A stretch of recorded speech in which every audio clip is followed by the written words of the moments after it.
Today we're here to talk about what Nike has done in the latest version of the Pegasus. So the Pegasus model has been one of the longest tenured running shoes out there, and they now are on their 38th edition.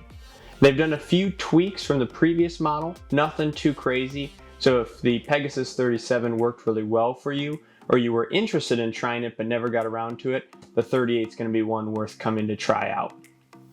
Starting from the upper down through the outsole, the updates are mostly going to be in that top part of the shoe. New engineered mesh material throughout the entire shoe adds a little bit more breathability and gets a little bit more accommodating fit in the toe box.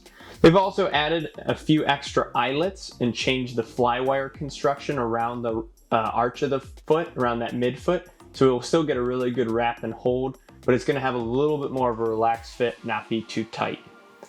They've added a little bit of padding in the tongue of the shoe, so that was one thing that a lot of people wanted to see from the previous version to this one, so that should be a nice change.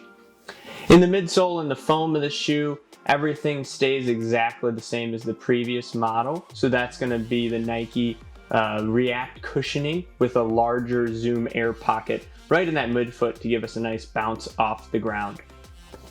On the outsole, it's going to be the blown rubber material, and then they've added what they called piston waffle cuts into the shoe. So that's going to be these little holes in the outsole. What that's going to do is it's going to add a little bit of flexibility, but mostly it's going to allow the shoe to absorb even more shock than the previous edition when it was just that flat blown rubber.